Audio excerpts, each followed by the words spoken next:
been talking about being Palestinian in my act for like 16 years, and which explains why we're in a small room right now. They're on the same page. Did you grow up here? Nope. Okay, where'd you come from? Around about. Around about. Well, thank you for your time. I'm a foster kid, so I live all over. Okay. I never know what you're asking when you ask something. Wow, that is deep. You had to keep asking. Yeah. I'm like, I'm a foster kid. Right, and now we're here. Now Right? And now where do we go from here? Right? You just want. We all just want to. Actually, I know some people here came to groan. Actually, I don't. Hey, I'm gonna give her 30 more minutes. Okay. Growing up, Palestinians, we didn't have the best PR in America. So I've always been letting people know I am a proud Palestinian and I am your friend. I'm very friendly, okay? I am your friend. I put the pal in Palestinian. We lost 4, we lost 6, 4. All right, cool. So all I said was I'm a friendly Palestinian. Do you understand? Do you understand? I haven't even said the shit that they probably wouldn't like. And all I said was I was a foster kid, and then. Right. You know the struggle. Oh my God. Oh my God. See? Yes. Palestinians are like the foster child of the world. It's just like Palestinians searching for statehood. People are like, where's your country? It's a roundabout. You know what I mean? Found a perfect metaphor. So, some of you might follow me on the social media. You know my origin story. I majored in applied mathematics. That's why I'm a stand-up. I was a huge math nerd growing up. Oh my God. When I was in college, my friend was like, dude, that girl's looking at you. You should wave to her. I was like, all right.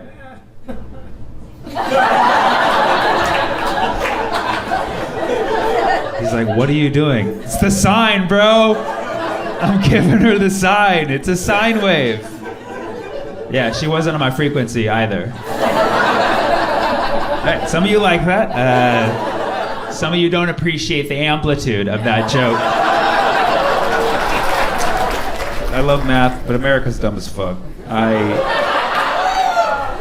Yeah, it's a struggle, man. Because a lot of people come to my shows, they know I talk about Israel, Palestine. And a lot of people know, they'll be like, wow, it's so brave that you talk about Palestine. It's like, dude, I talk about math. That's fucking brave. You know what I mean? Like, I talk about math for an hour. By then, the crowd's begging me for Palestine.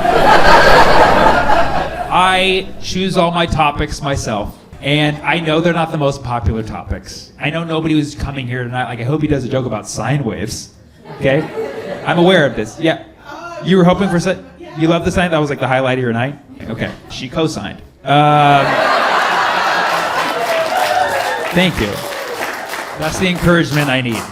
So I always like to make sure that the portion of my show where I ask you, is there anything that I didn't talk about tonight that you would love for me to talk about? Do some more puns, Sammy. Do some more puns. That's inevitable. That's like, that's gonna happen. There's no way. Another cat? Do you have cats? Not anymore. Not anymore? Oh, I'm so sorry. Show took a dark turn real fast. How many cats did you have? 2. Okay. Are you gonna re-up? Or you're gonna restock the meow meows? You don't have to be catless. You know, cats, they have 9 lives, right? Like, no offense. Like, I know those 2 cats were very special to you, but like, you were just another life to them. You know what I mean? You could tell by the way they looked at you. You know, it wasn't that special.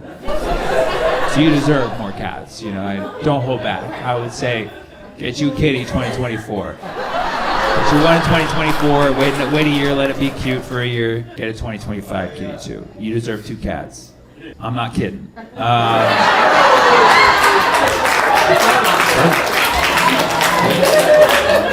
What else? Dating. All right, cool. It's hard. Are you in the dating pool, dating game? Trying to be? Are you on the apps? I might as well not be. You might as well not be. That's quite a metaphor. Where's my foster friend when you need her the most? How do you decode that one? I might as well not be. So you are. Yeah. You're trying. What apps are you on? Match? Some 80-year-old over here fucking... Match.com, the original. The one that's somewhat most successful is Facebook dating. Facebook dating. Have you met up with a person in real life on Facebook dating? Two people. Okay, so that's success. How are those people in real life? One's in a different city now. One's in a different city now after the restraining order, I see. That was in Dallas, and then I moved out. Oh, you moved. Okay. She was older than me, but like I was like trying to say like, hey, yeah, I like older women. She was like, cool. Yeah. I don't know. Everything. How much older are we talking about, It sir? always feels like friend zone, you know. Oh, man. No, come on, man. And then like I found that, you know, she's going through like a lot. You found out that she's going through a lot because she's a human being. Damn, man, you're learning a lot. I can tell. You're absorbing a lot of information. 2023 was a good learning year for you. I can tell that. Just off the basis of what I'm hearing, you know, it sounds like you have this problem, like where it feels like you're getting somewhere and then you get friend zoned. Why don't you go in with the intention of being a friend? Right? Flip the switch. Be like, I'm not trying to date. I know you're an older woman. I used to be into that. Not anymore. Now I'm just trying to be a friend. Okay?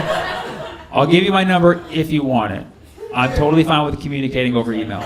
Right? Reverse psychology, right? If she's here in Phoenix, be like, I might move to Dallas. If she's in Dallas, be like, I live in Phoenix. You know what I mean? Like, you're unattainable in 2024, right? Do you remember when you first said dating and you said, I said, are you dating? You said you're trying to. Stop trying. Stop trying to date, okay? Be the date that isn't.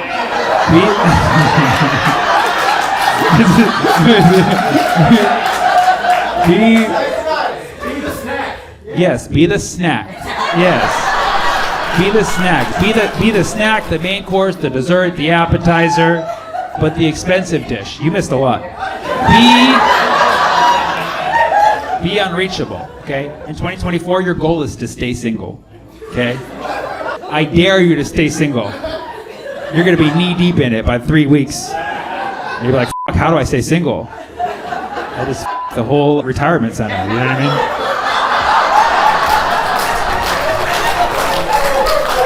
Do you know what the best place to meet women is? Around and about. Other suggestions? Dating pro-Palestinians? Dating pro-Palestinians. My mind's just going to a bunch of dirty jokes. So when you get a pro-Palestinian wet, they're like from the river to the sea.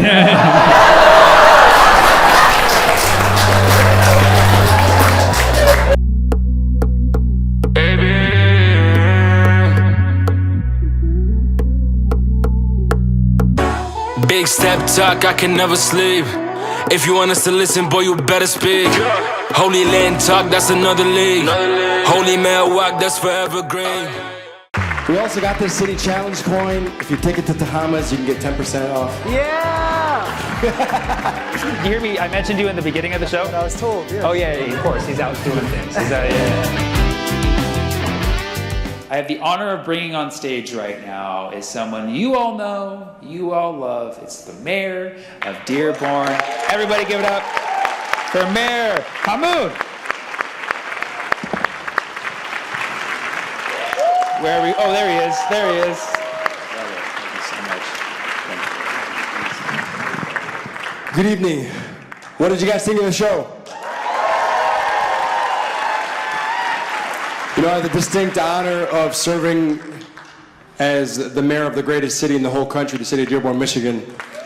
And on behalf of the city, on behalf of our council, on behalf of the 110,000 beautiful residents, I wanted to present you with a proclamation to honor you.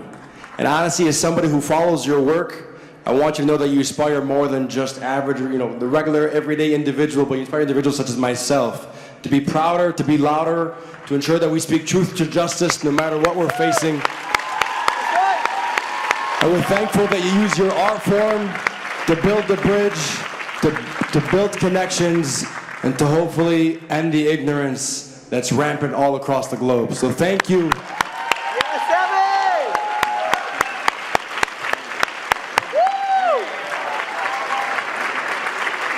We also got this city challenge coin. If you take it to Tahamas, you can get 10% off. Yeah!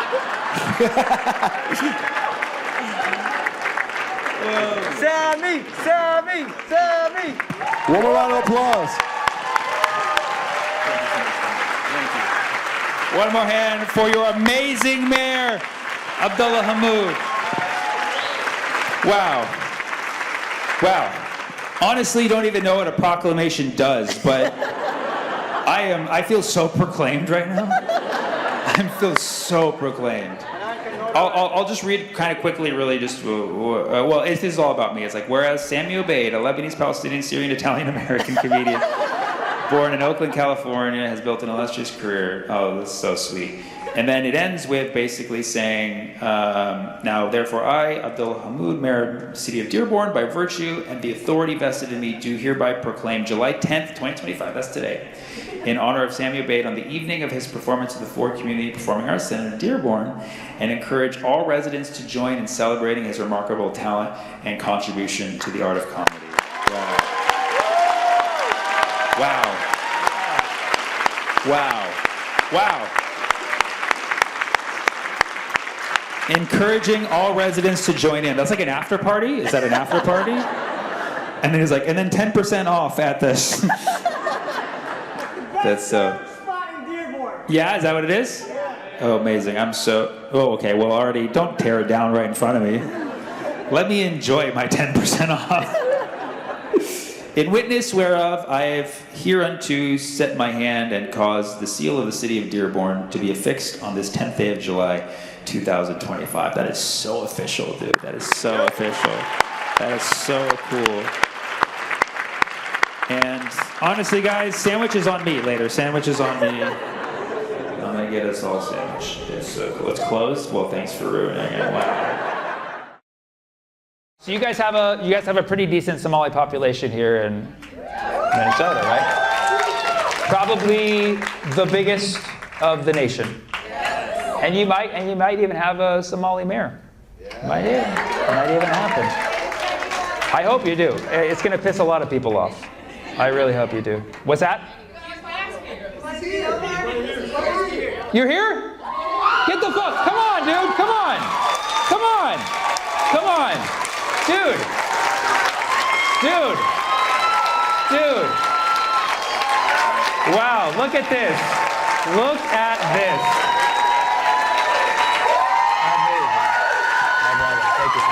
Of course, brother. Thank you. Thank you. Amazing. You hear me? I mentioned you in the beginning of the show. That's what I was told. Yes. Oh yeah, of course. He's out doing things. Yeah. First of all, you just feel free to say hi to the crowd. I mean, if you want to. How's everyone doing tonight? I didn't expect this, but I want to appreciate all of you. My name is Omar Fateh. I'm running for mayor of Minneapolis. I'm currently a state senator representing Southside Minneapolis District 62. And I'm running on a similar platform to our brother Zoran, right? Making the city more affordable. And also some real police accountability, right?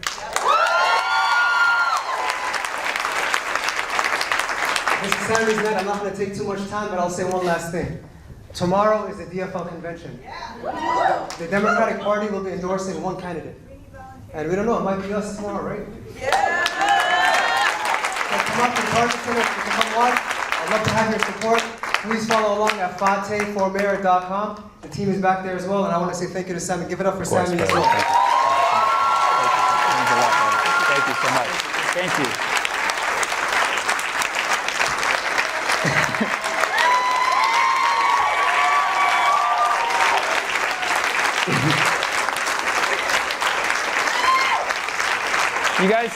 You guys hear at the beginning of the show, I was like, I want to get my photo up with that guy.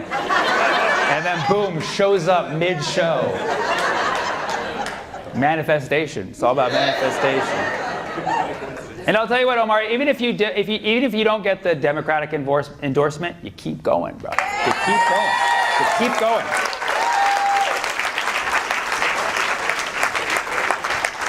I would like to think that this promotional spot helped his career a little bit. I would like to think this swung the election. And that's how I lost my job at CBS.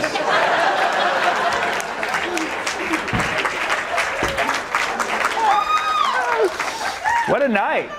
What a night for New Hope. What a night. Yeah, we're in New Hope. That's where we are. You forgot. This is the new Minneapolis. It's the third. Hey, shut up. Notice how St. Paul didn't chime in on that one? Telling you guys, this is our summer, exactly. It's not just about Minneapolis and St. Paul. It's about, again, we're not the twins anymore. We're the triplets. Okay, we got to work together as a trio. But amazing. That's so awesome. I hope more political candidates come to my shows.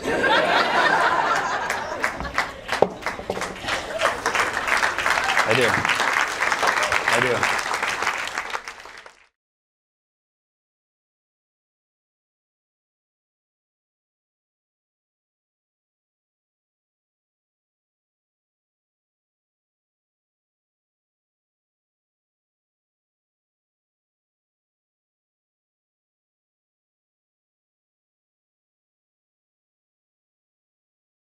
I am Donald Trump's worst nightmare. He has no real solution. As a progressive Muslim immigrant who actually fights for the things that I believe in. You have a communist who's 33 years old, doesn't know a damn thing. It's insane to me how many far-right commentators, even some centrist personalities online, are just saying preposterous things about the potential of Zoran being mayor.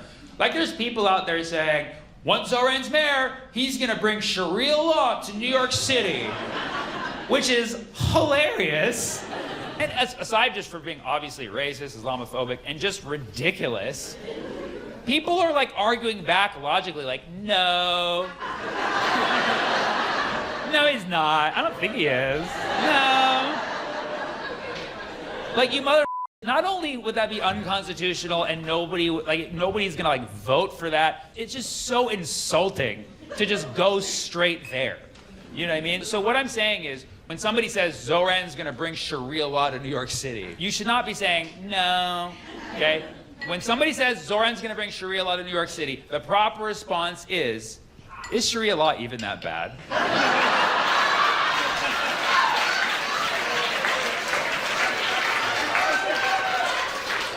You gotta f back.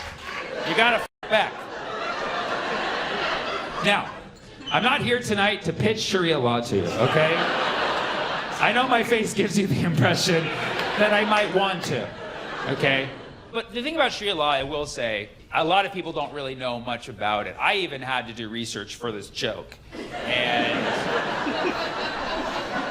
And personally, I haven't lived under it. It hasn't been brought to California yet. Okay?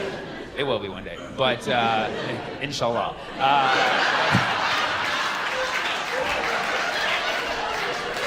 But I'm not up here arguing for or necessarily defending Sharia law, but I will say you should know that it has been largely blown out of proportion by the Western world. Our country, we love to blow things up metaphorically and physically.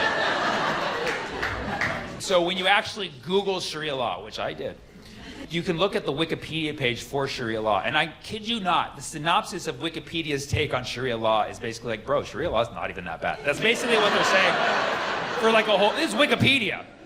They're like, no, you can go out past 3, it's fine. Like it's, apparently there's like levels to Sharia law, okay? But what I'm saying is, whenever you have this discussion about Sharia law in the West, it's always taken to the most extreme position. Like people are always like, oh, you want Sharia law? You just want all women to just cover up? Like, no, what? Like, well, not all of them, but like, what, no. Like, okay, personally, I find everyone a little bit gross, so I would like, in an ideal world, you know, my Sharia would be everybody covers up until further notice. And then once I get a sense of your aura, I'm like, all right, you can chill. You know what I mean? Like, that's how I would do things personally, you know? But that's always where it goes. It always goes to the most extreme version. And so then it brings up this discussion. You hear all these people now saying, Muslim values are not compatible with American values. You hear this out there. Oh, yeah, like all these commentators are saying around. Muslim values are not compatible with American values. And you know what? They're right. Muslim values are not compatible with American values because America doesn't have values. Does not have values. What values? Where are the values?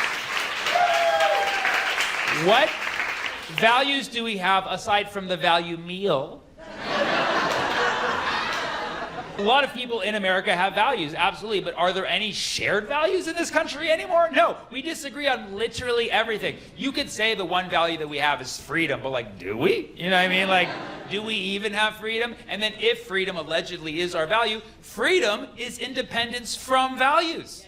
That was the principle of this country. It doesn't matter what your values are, it doesn't matter what my values are, we can both, enjoy ourselves because this is a valueless nation.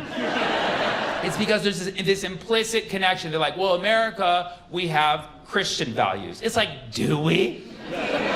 The whole premise of this nation was separation of church and state, but there's always this subtext of like the Muslim values don't match our Christian values. But it's like, okay, there's Christians in America, sure, but like, are Christians in America really Christian is the question. The answer is no. The answer is no. Go to an actual other country where there's Christians. We are not Christians in America. It's like Olive Garden Christianity. You know what I mean? It's not real. Doing Christmas is not enough. Most proclaimed Christians in this nation can't even quote a single Bible lyric. Okay? Yeah. I'm calling them lyrics. That should be a sure shot example. The irony is, if you actually know Muslim people, you would know that they respect the Bible. Like, they respect the teachings of Jesus, they consider Jesus a prophet, and they respect the teachings of the Bible. Like, more than my Christian friends. That's why I'm telling all these Christians out there, I'm like, hey, like, you want to actually learn the Bible and appreciate the Bible and love the Bible, respect the Bible? Join Islam.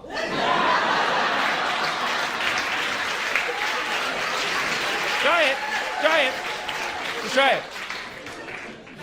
There you go. Some people are feeling a little alienated.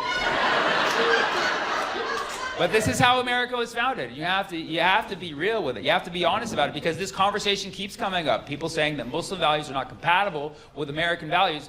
And there's no evidence. There's no evidence. Okay, maybe not fasting, obviously. Okay, fasting. I'll give you fasting for sure. That's definitely not compatible with American values in nearly any capacity. That's why I always tell my Muslim friends and family, I'm like, yo, if you want more Americans to join, like, just have a package for them that's like, you don't have to fast just yet. You know what I mean? Like, you can do 5 years without fasting. Americans are like, I'll try it out. You have to be honest. We don't have values in this country. There are no shared values. And so whenever this conversation comes up, people they only have one single argument. They're like, Sharia law and all women are going to have to cover up because in America, we like our women to show skin. Okay, so American values is Hooters, basically. That's what it comes down to. We just want to be able to have Hooters in America, right? Okay, and yeah, Hooters, fun time. Who hasn't had a great time at Hooters aside from most of this crowd? Who hasn't had a fun time at Hooters? Okay, I look like I work there. Who hasn't? I look like I'm the manager of Hooters. Like, these ladies are trying their hardest today, okay? Give them a break. But hear me out. How about we just try one Sharia law Hooters? Let's just try one. Just one Sharia law Hooters. Just one. You'll only see eyes. It'll be called peepers. Yes. Come on down to peepers. Okay? You'll have a newfound respect for eyes after you come to peepers. Yeah. Come for the eyes, stay for the halal burgers. You'll love it. You'll love it. A lot of lamb and goat, you know?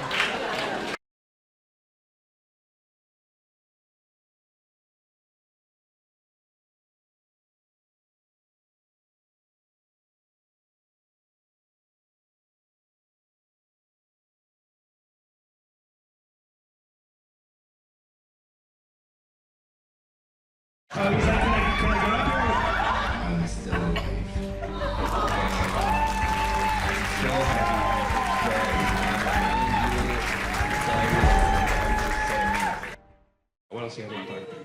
What's that? The hyphy? Yeah, let's bring it back. Hyphy, for those of you who don't know. What? You said what? You have no clue, exactly. That's why I said hyphy for those who don't know. ... Let me finish the sentence. Hyphy was a movement that, for my recollection, it was like 2007-ish, maybe 2006. Yeah. Correct me if I'm wrong. I mean, I really didn't hear about it until then. Because I grew up with the Bay my whole life, and we were not saying hyphy in 1999. You know what I mean? Nobody was saying that in 1999. What's that? Nobody was saying that in 1999. In 1999. Thank you for the verification. She's like, I'm a historian, and I have it on record that the first hyphy was iterated in 2004. Hyphy, okay, so it came from Bay Area culture, and it was, perpetuated by, big-time Bay Area rappers like E40, Dre, Too Short, who were, big on the scene at that time. And hyphy, I mean, it basically just means that they get excited, And so it was like, get hyphy, And it was really cool for a year, I still say it, but these Gen Zers now, they're like, what is hyphy? And I'm like, back in my day, you pump fizzle, went to the club, needed donuts in the park. What's up? I want self-care instead. You want self-care? They want self-care. Who wants self-care? Oh, Gen Z. Oh. Make some noise if you're Gen Z. Are you Gen Z? Nobody cares about that. She says no. You say you identify as Gen Z? Awesome, amazing. Good for you. He's like, I need self-care. I'm a Gen Zer. Gen Zers, make some noise. Thank you so much. This guy's prouder than all of you. He's a boomer, and so. I bet you're millennial. What's 78? Oh, you're Gen X. Okay, that's not boomer. She's like, anybody under 24 is a boomer.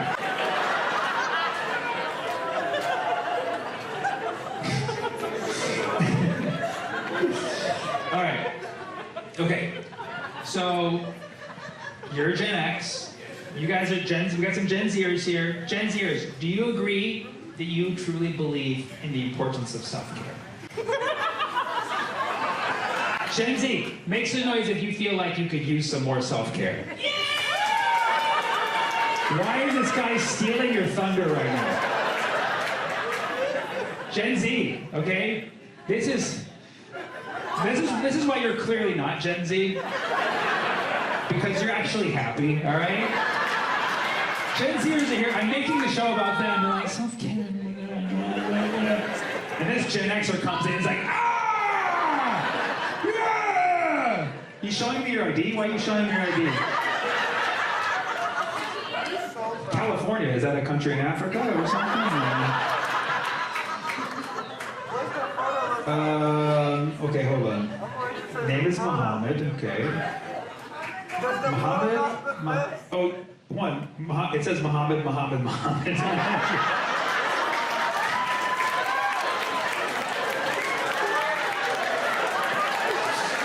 Yeah, you're an inspiration for the world. Because of your confidence, your cheer. Gen Z, this is what you need. Mo. See, feel that energy? And now you guys understand my feet.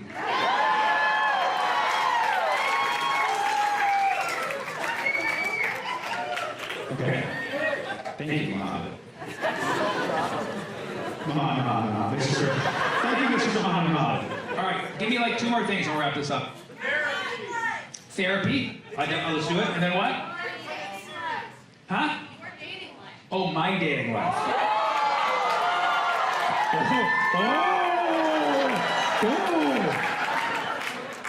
You know, this has been happening at a lot of shows. It's like I'm up here like sharing math jokes that I worked so hard over, and then it's like, what about your dating life? Yeah! And therapy. The two are very related. This is my therapy. I have a friend for you. Oh, welcome to the auction. I have a friend for you. Yeah? Does she want you? I don't matter. I'll give her to you. Is your friend here? Yes. Okay. So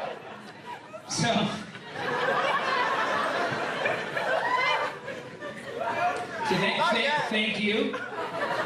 Thank you. You know I take dowry, right? You know I take dowry. You guys know I take dowry. Listen, I'm a little new school, I'm a little old school, okay? And you're gonna come at me with these offers. I better be ready to pay my parents, you know what I'm saying? Cause I owe my mom some rent money this month. I'm gonna need that out now. Thank you for offering me your friend, that's very nice. If your friend wants to offer themselves to me directly, let me know. Why was that weird? What's that? Okay. Make some noise if you do therapy. Good. The same people who've been laughing the whole night. That's awesome. Okay, let it out. Who thinks they have the best therapist? I'm sorry, I'm gonna go with Muhammad on this one, guys. Your therapist can basically quit, because this guy, you have a good therapist, huh? Please stand, please stand, please stand. Oh, he's like, can I get up here? All right, come on. Do good. All right, okay. Okay, go ahead, grab the mic, yeah. I have the best soloist. She is a Long Island medium, and her name is Deborah Lee. And as soon as the lecture is done, I sent her a thank you text that I'm still alive. And I'm so happy that I'm around you guys and understanding. And thank you so much. She is awesome. Wow. That's amazing. Deborah Lee is her name. Deborah Lee. You go home, you Google Deborah Lee, because whoever she is, she can be booked up by the end of the night. You fucking get on Google now. You get yourself a Deborah Lee. It comes with a suit. It comes with a suit. She's in the LA area, so just for you guys. So you're gonna go to Deborah Lee. You fly to LA to go to therapy, or are you virtual? Virtual, all virtual. You live in Fresno? You used to live in Fresno. That's why you're so happy. You ran away from Fresno. Wow. I feel like this show was like the first episode of the story of Muhammad's life.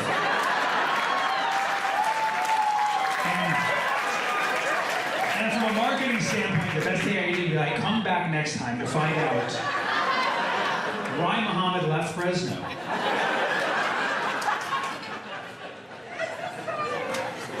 How do you know Muhammad? I'm his wife. Oh, you're his wife. Oh, He's asking. Yes. You survived 7 years of Fresno? Of Muhammad. That sounds like a poster for the Republican Party. I survived 7 years of Muhammad!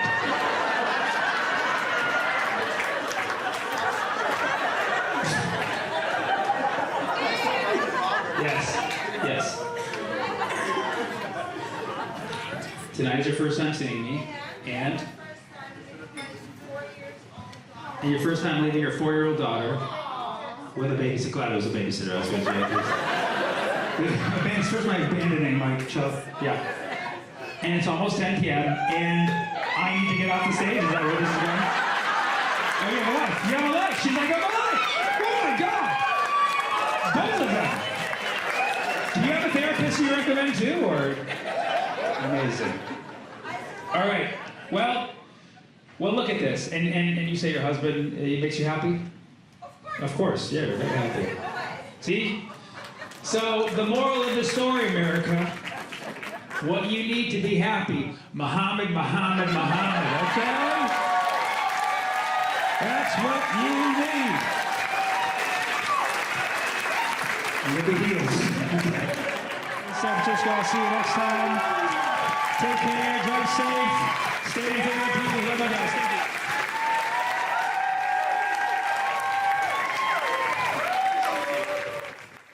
If nuclear war breaks out, this could be the end for them. Blood for blood. Rockets over Tel Aviv. Military base underneath a hospital. I mean, like, who does that? You guys ready for nuclear summer? Sorry, I'm about to go scorched earth. Too real. Okay. Let's just start with a moment of silence for the shareholders at BlackRock. If nuclear war breaks out, this could be the end for them. You know, it's really a gamble what they do. So let's pray for them. Let's pray for them. They're also my sponsors. Here's a hot take. I don't like nuclear war, okay? I think it's bad. Listen, this is open dissent, right? You know, I welcome different opinions, but, no, there's no but. I don't like war. I don't like war in general. I'm just generally not a fan of war or violence. And I never want to be the one cheering war on, you know, even though all my Congress people do it.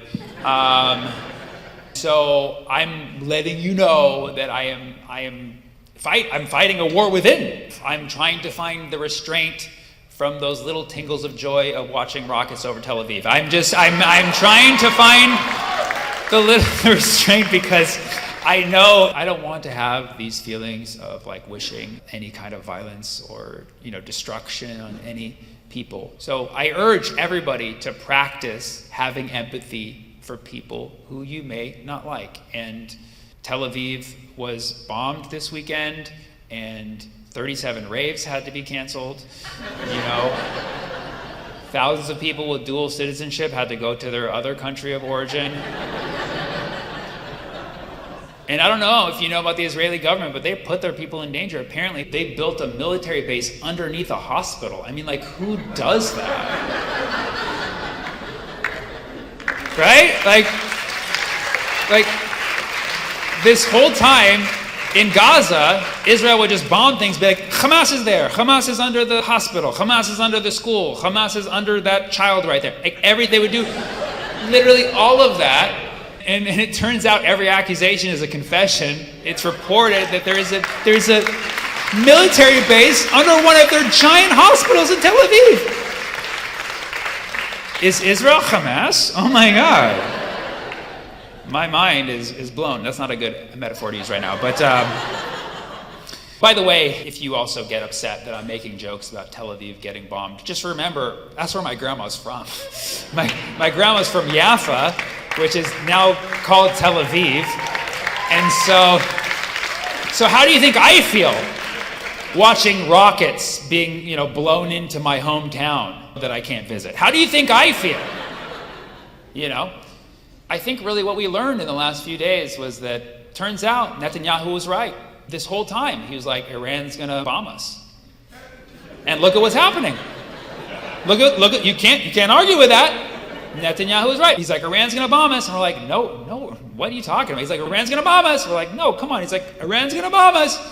And then it turns out all he had to do was bomb them first in preemptive self-defense. And the audacity of Iran to bomb back. People are saying, like, wait a second, if Iran was gonna bomb you, why would you bomb them first? That's not self-defense, that's an attack. Yes, if time moves forward. You know what I'm saying? Right? That's the paradigm that you're operating in. But what if Netanyahu's in the reverse paradigm where time is backward? Then everything makes sense, right? Because this whole time you're like, why is Israel bombing Gaza? Why are they bombing Lebanon? Why are they bombing Syria? Now why are they bombing Iran? It's because if you look all the way down the line, or earlier in history, in his version, It's because eventually Israel's economy will crumble because the whole world hates them, and eventually the ethno-state will fall and become an actual democracy with equal rights for all human beings. And that's called Palestine.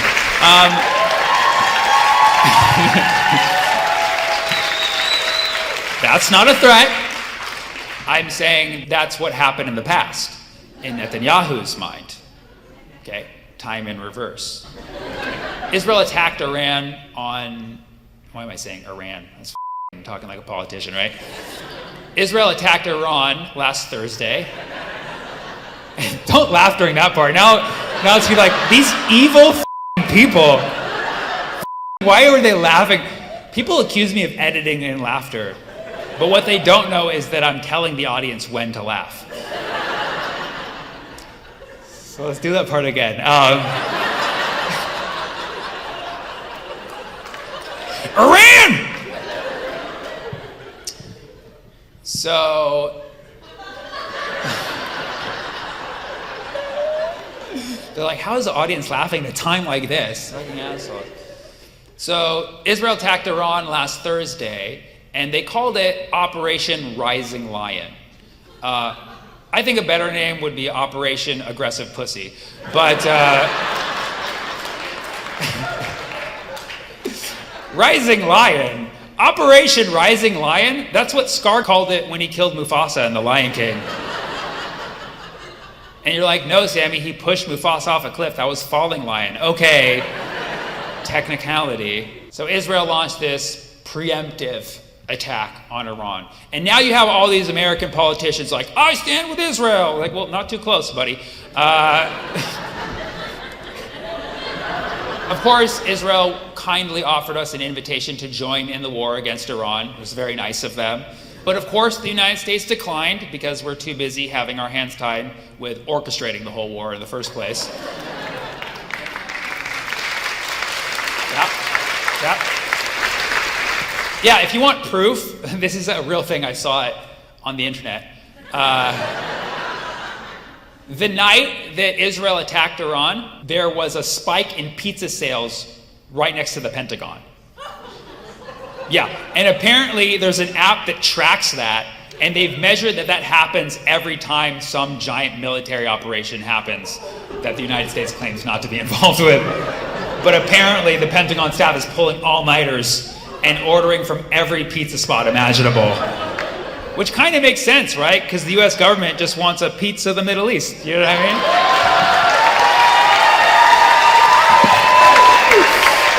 For years, there's been this back and forth with Israel and Iran, right? And every time, Iran has to end up exhibiting the restraint, right? You've seen it. Like, Israel has bombed with inside Iran before, and Iran will like send a bunch of rockets that'll just like do a parade and scare people and nothing will happen. So I thought, okay, Iran's gonna do the restraint thing again, very calm. And then I woke up Friday morning and I noticed that Iran's military has a Twitter account. Yeah, and I checked, it's real. I asked Grok and everything. Iran has a verified military account, and it's all in English, which is quite scary. They know who their target audience is, basically. They're speaking directly to us. And so I woke up the next morning like, oh, Iran's gonna show restraint. They always do, they're calm, you know what I mean? I know so many Iranian people, they're so calm, you know? And then I wake up and I look at Iran's Twitter account and it's like, blood for blood. And I was like, oh shit. It's about to get real, dude. Followed the account. They're just basically talking mad the whole time in English. It's crazy that this is how war is in 2025. Right? Can you imagine like if Japan had a Twitter account in the 1940s? Like Pearl Harbor, do you hear a buzz coming? Like, what? Pray for Japan. It's kind of how it would be, right? Like, if you're familiar with World War II, Pearl Harbor was a preemptive attack because they couldn't work out a deal with negotiations, so Japan felt like they had to attack. You know, that would be like nowadays our politicians would be like, I stand with Japan, you know? And I love Japan, great country. I didn't know them back then, you know what I mean? But yeah, I mean, how did that whole thing end up for them? Okay, that's bad joke. Iran does not have nukes, okay? They've said it many times. The UN has inspected them. There's not nukes there, okay? Like for years, Israel was like, Iran's got nukes, they're making nukes. And Iran's like, no. America's like, Iran has nukes. And Iran's like, no, we don't. And then they sent in inspectors and they're like, yeah, they got no nukes. And the Ayatollah's like, I told ya.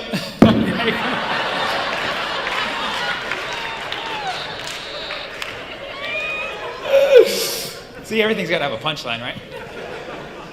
Because it should be farcical. Oh, I like that. That's good. That's good. Such an elite reference, though. It's very farcical. You know, I love that.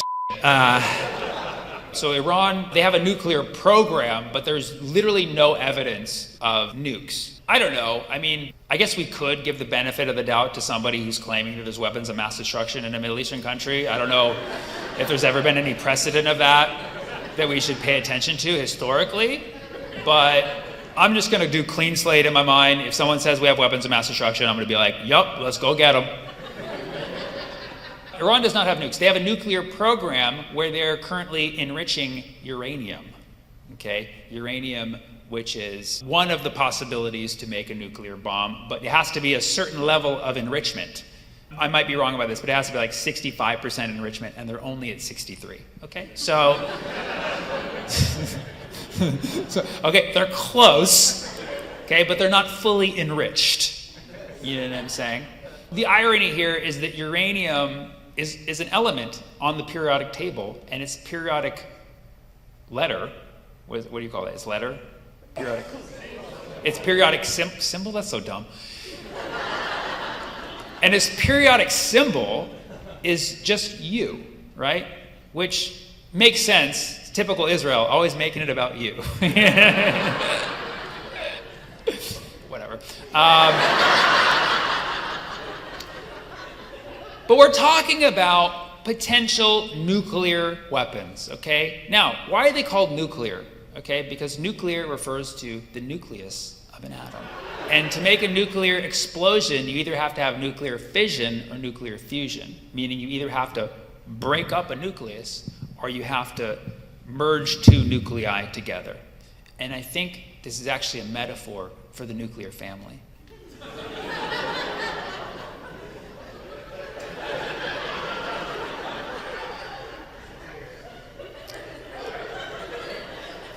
Because right now, the birth rate in America is lower than ever before. And we don't have the same old traditional family values that we had back when we were actually dropping nuclear bombs in the 1940s. Right? Go nuclear, go nuke. It's like, go nuclear in, go nuclear out. You know what I mean? Nuclear within, nuclear without. What I'm saying is stop tearing apart the nuclear family. That's a message for ICE, actually. Oh, now you're on board. Now you like it. So Iran does not have nuclear weapons, and in fact, they allow their country to be inspected. Israel, on the other hand, does not. Did you know that? Israel does not allow, and so again, I'm against nuclear war, okay? And I guess it makes sense in theory that not everybody should have nuclear weapons. You know what I mean? Like, I don't think I should have a nuclear weapon. You know what I mean? I get a little hangry sometimes. You know?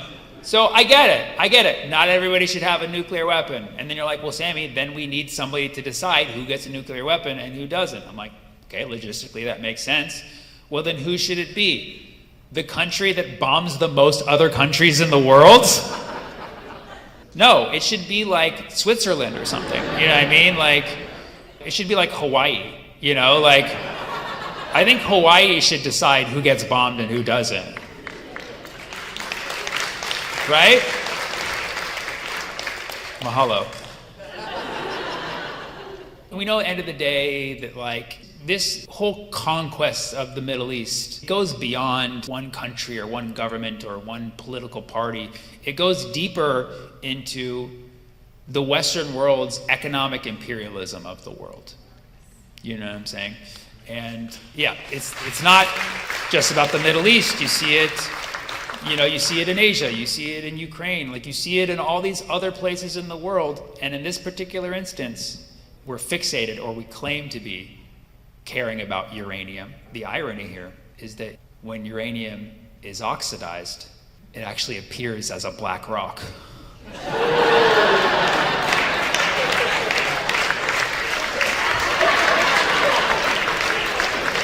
Was that a truth bomb or was it nuclear?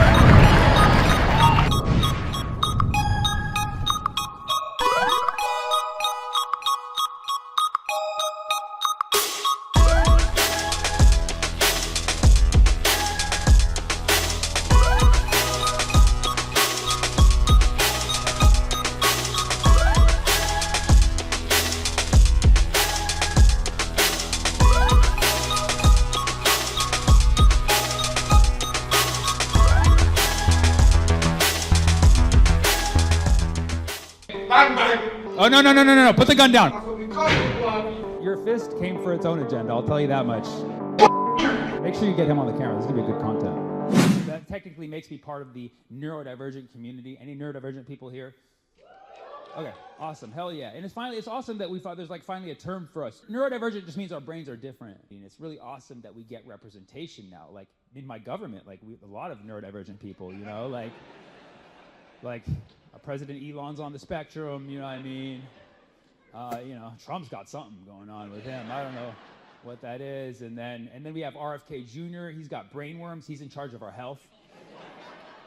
That's really cool, man. RFK Jr., he actually says some interesting things. Like, he says things like, oh, you know, we'll look at the fast food industry and watch what we eat. I'm like, that's actually really cool. Like, why are we hearing it from the guy with brainworms? I'm just wondering, did it take brainworms for society to hear the right thing about health finally? What? Habibi. Neurodivergent. It's all around us, baby. Yeah. Whoa. That was a little fierce, man. You good? All right. Habibi, I'm here. Yeah, where are you from, dude? Where are you from?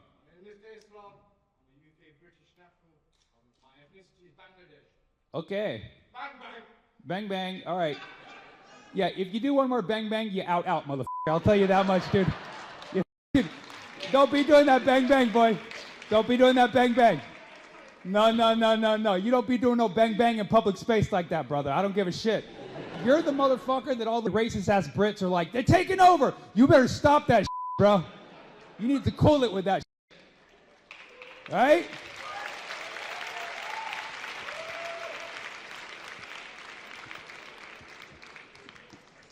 All right, I ain't, no. One more bang, bang, I go bye-bye, okay? You need to chill it with that. I don't know what kind of meth they're serving out here in England, but... I mean, hook me up with some of it after the show, but not right now, bro. I'm trying to focus.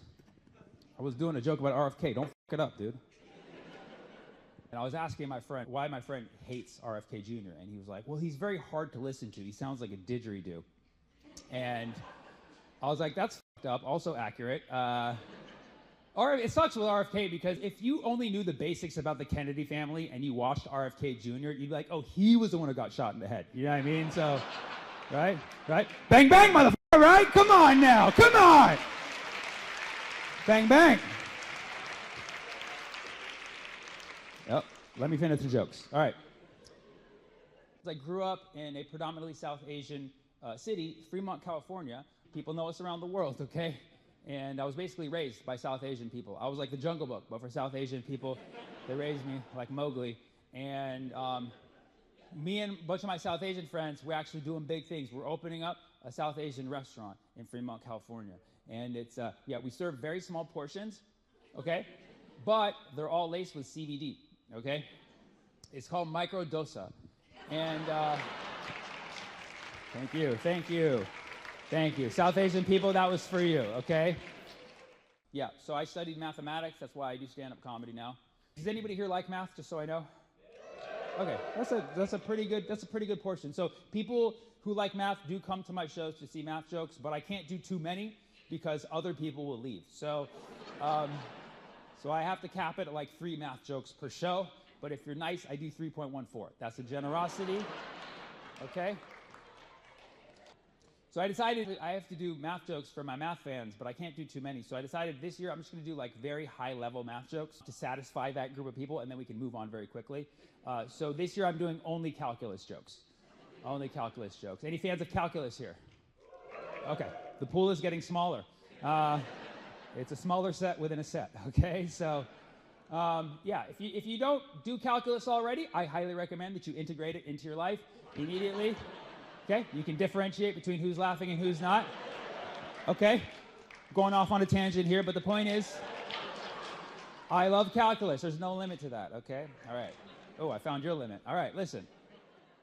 I almost got stabbed in Glasgow and did better at these jokes, okay?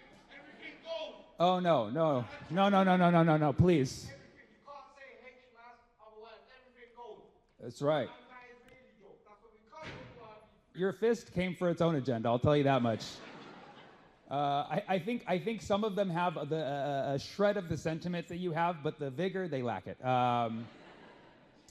Anyways, so that's your leader, by the way. Honestly, I would kill for all of you to have that energy, but with laughter. You know what I'm saying? Like cross-multiply him by all of you, that's the ideal crowd right there. This is Oh, Habibi, the more you pound that thing, I'm going to delay it longer. Please, do not. You're making me very uncomfortable, okay? All right, you need to relax, okay? Aggression, it's a Zionist thing. We don't do that, all right? We don't fucking do that. We don't do that, okay?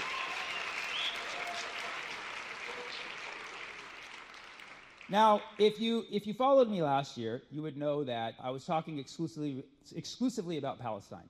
I felt it was necessary for the entire year with what was going on in Gaza, and, you know, I couldn't even write a math joke last year. I know you're like, oh, we should have came last year. Well, too fucking late. You fucked up, you discovered me too late. Last year, my whole entire set was about Palestine. I could not even hear or see anything other than Palestine or Gaza. You know, you could say that I had tunnel vision, fine. But you have to understand, okay, that obviously things are very difficult now, and I'm going to be talking about it in just a moment, but you have to understand, as a comedian of doing this for 18 years, Palestine is one of many things that I talk about, and as a Palestinian, I want the right to a normal fucking life too, okay? So you have to understand,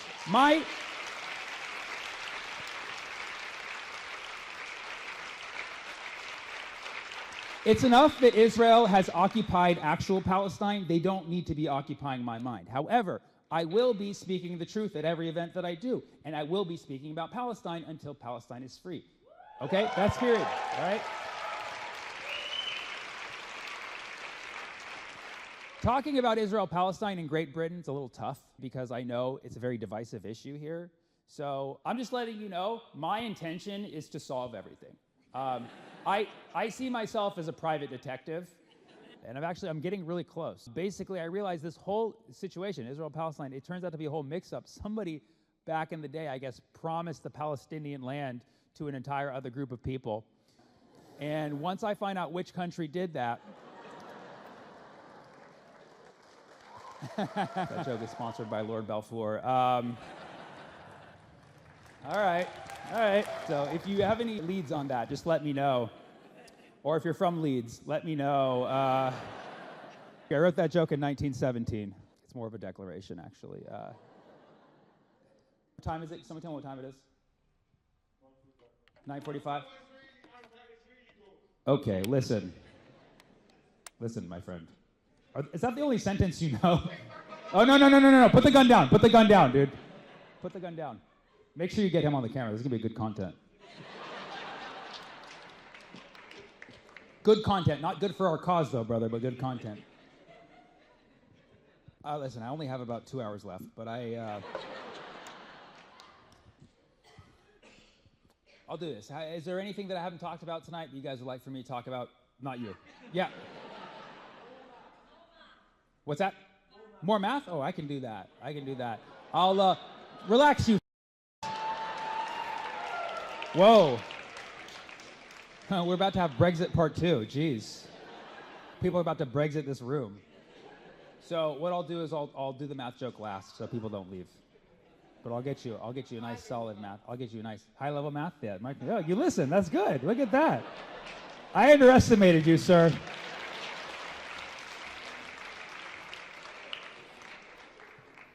You're seriously going to be like there's going to be like, how people have like the angel and devil on their shoulder?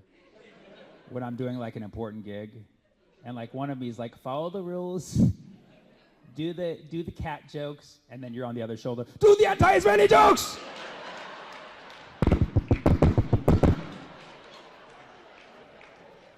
You would have been a great Supreme Court judge, because you'd be like, bang, bang, Order in the court.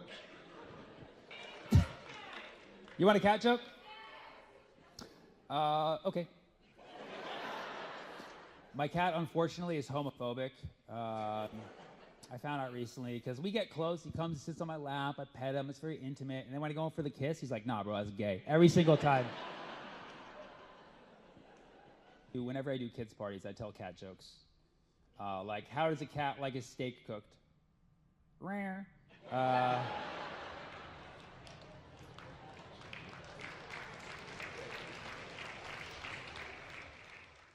And he's like, how do you make that joke anti-Israeli? I'm like, because in Gaza, the cats can't eat steak! All right, what else? Sammy Obeid. Yeah, that's me, baby. You already know, baby. You already know. I'm not an Abu though. I'm an uncle. You know what I mean? I'm Amu Obeid. That's a joke for 5 people. Whatever. What else? Good intentions. Was that? Good intentions. Good intentions. I like that. Just in general, or is that like a movie? Don't tell me there's like a TV series called Good Intentions. Is there? No? Just like Good Intentions. I have good intentions. I don't want to hurt anybody. You know what I mean? Like, I was about to reference Aragon's guy. I was like, I think he had good intentions, but he left. I like it. No, and then what would you say up there? Bumble. Oh, Bumble. You want like my profile URL? and then okay, sure. And then what? Yes, please. Yes, please. He's like, yes. Give me. All right, sure, dude. Bumble stories. What's that? A worst date story?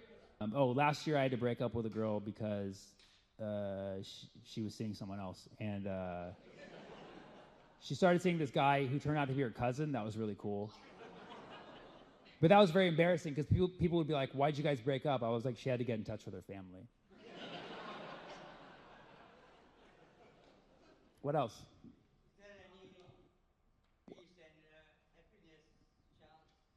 And what about happiness? Peace and happiness. Is there a chance of peace and happiness?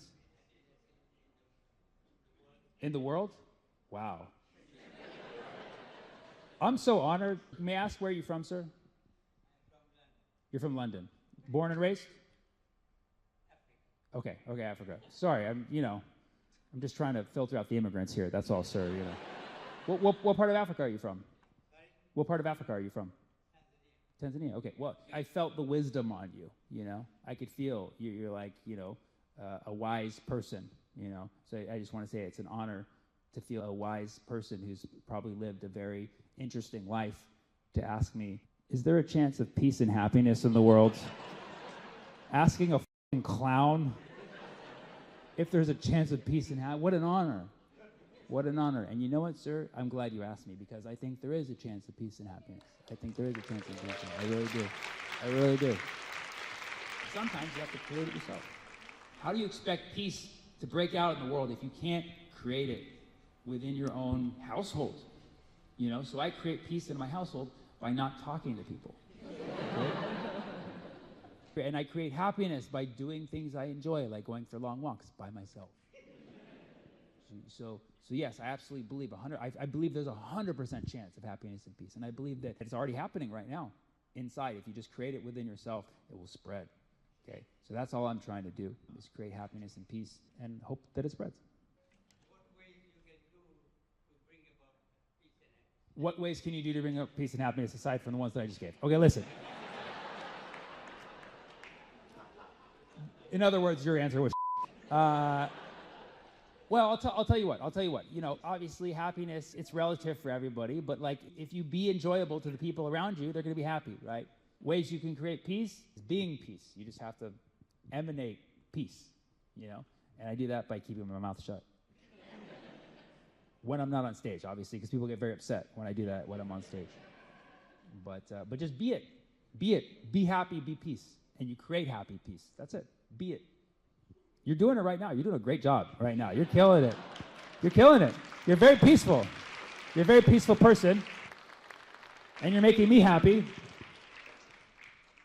He's still looking at me like, what the fuck is your problem? He's like, I used to be a teacher. Any teachers here? Awesome. 3. That's awesome, dude. How does teaching pay here in the UK? Pretty solid?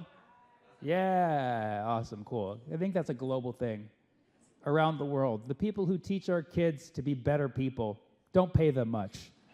Let's see what happens. Let's see if they really want to teach the kids. Teachers, what do you teach? History. That's got to be tough in Great Britain, huh? Teaching history in Britain, 101. And then we colonized them, and then we colonized them, and then we colonized them. Then they hated us, then they hated us, then they rebelled. We pulled out of there and let America do the rest. You abolished slavery first, right? Oh, yeah, Britain loves to remind you that. We abolished slavery first. Yeah, you also started it first, motherfucker. Like, where do you start the clock? Royal family? Okay, I could talk about what's the latest with them? What's the latest gossip? Come on, you're not. I know one person here is following some doesn't want to admit it.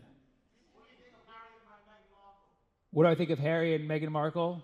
Aren't they kind of like breaking away from the family, like distancing themselves from the family, right? Hasn't been their whole thing? But does anybody like them? I just heard half yes and half no, so that's a mix. Well, I don't know enough about them to really make a statement on whether I like them or not, but I probably like them more than the rest of the family.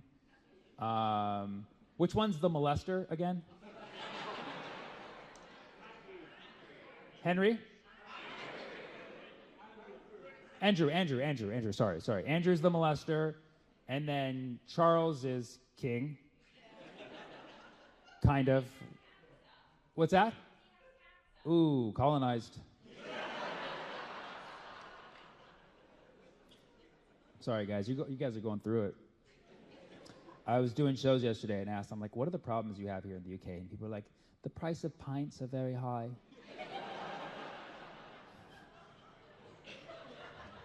You guys have it too good.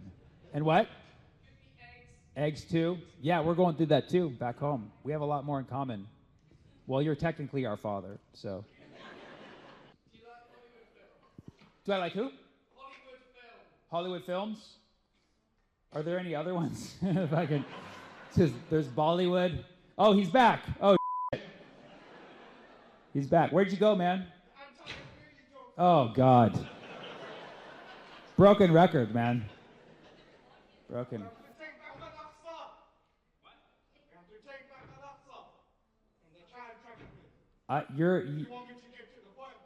Well, no, I mean, you're very determined.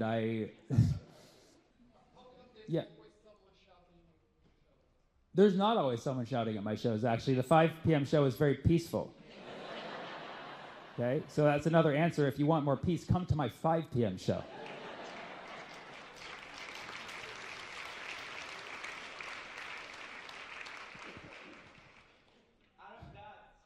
Arab dads. They basically get trampled. They let the whole family walk over them. You know, my dad's Arab. I think he raised me and my sister pretty well. He was always very fun, very funny guy. You know, he would,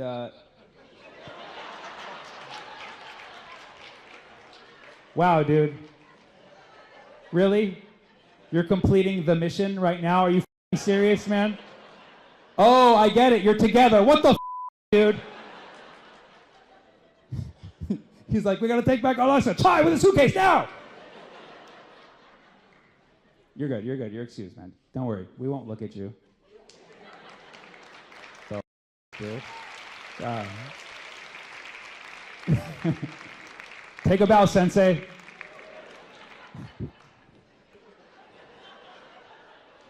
Give me another one. Keir Starmer and Jeffrey Epstein. Probably we're on the same island at some point. The Jeffrey Epstein files that Trump kept saying he was going to release them, the Jeffrey Epstein files. They missed an opportunity. They should have called them the pedophiles. I don't know why they missed that opportunity to do that. Epstein, I didn't know him personally. Allegedly hung himself, but they don't have eyewitnesses and they didn't give any evidence of it. So he's probably hanging out with Prince Andrew somewhere, to be honest. They're probably like just kicking back. It is Prince Andrew, right? Yeah. Prince Andrew, correct. Cool, just want to make sure I'm doing the right reference. Keir Starmer, on the other hand, sucks.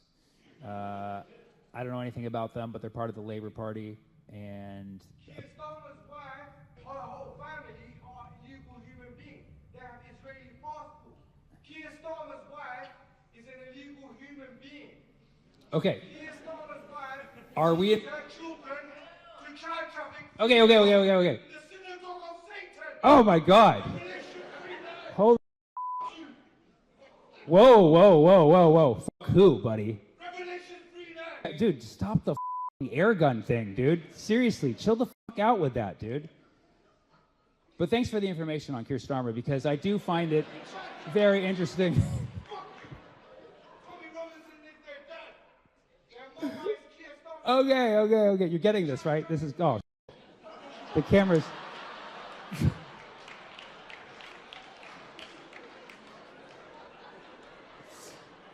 Yes. You'll find me a wife. What am I looking for? Somebody who's peaceful and happy. All right. Thank you guys so much, London. I'll see you next time. Bang, bang! We need, next time you come to London, we need more anti-Israeli jokes. Okay, but I need you to stop drinking as a Muslim, brother. You know what I'm saying? No, I'm here for no anti-Israeli jokes. I'm not here for no counseling. Look, I'm here to support the program. You get me? Okay, 12 step. What's good?